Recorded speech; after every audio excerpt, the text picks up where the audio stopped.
the greenhouses at Merrifield Garden Center. Have you been there lately?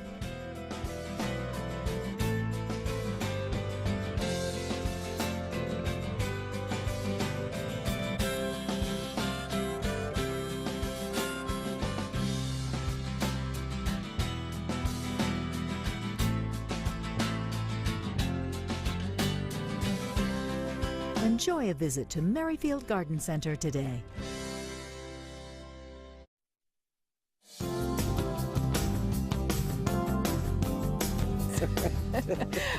We've been laughing during the break about a video we did a little while ago with the.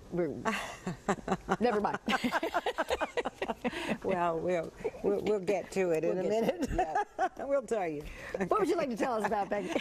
Well, I really do in this segment, before we do go into the phone calls, want to stress the importance of proper planting and proper watering. This week particularly, and I think probably, well, part of it is because it's been very dry in parts of our areas. I know that some areas have had good rain, but if you take your shovel outside and you dig down shovel deep and it's powder dry, then you really need to pay attention to watering. We need to pay attention to watering for your fresh plants for a period of time also. Right. But watering is such a key. But I also saw several plants come back in that had been planted too deep. I mentioned earlier that when you're, let's say that this is a clematis, okay, vine, and it's growing in this pot like so. With the clematis, which can be subject to a wilt, you can avoid that to some degree, or know that it's going to come back. Just because it goes down with the wilt does not mean it's dead. Right. Often they come back, but it may be a while. But a lot of people this week, well, not a lot, but enough did, with that root ball of plants, had planted it, and you can see where it has been done that way, and planted it maybe 2 inches deep. Wow. Rather than planting this a little bit high, the root ball, so that when it settles it'll be at ground level, a lot of them were planted much too deeply.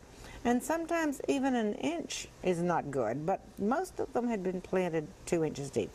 Now, the next issue that was a problem was that there was mulch packed into the plants themselves. Right. So not only was it planted too deep, but it had mulch on top of that. When you're mulching, please hold the mulch a little away from the stems. Don't pile a lot of mulch into your plants, okay? Particularly the newly planted ones that are trying to get established. Now, I'm not saying that you can't have some mulch on top of these things. That's fine. Just don't stuff 3 inches of mulch into your plants, okay? Now, when you do plant these plants, some people improve the soil. I do, okay? I always add things to the soil. Usually it's my compost, which is leaf grow. You can buy leaf grow by the bag. It's wonderful. I also use a great product. It's a exploded slate. Let's move this over. Called Permatil. Well, I'm going to take it out of there. We were hiding your face there as you were talking. Now, this is what we, Debbie, you can tell them what we were laughing about, okay? We did a video a couple of years ago, and Peggy was trying to, well, actually, I think you were dividing the plant. You were dividing the plant, and it would not cut, and it went on and on and on, and it just got to be so comical. So when she started cutting here, I was like, oh boy, here we go. I said to her, this is going to be a plant that is not going to come out of here.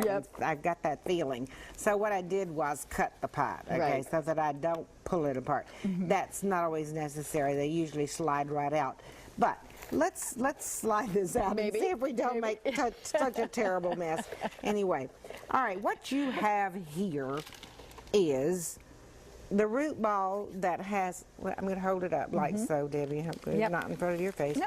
Okay, you have a root ball here that has roots going around here and gathered up in the bottom. That's fine, okay? This plant is going to be just fine. But before I plant this plant, I am going to remove some of those matted roots that are down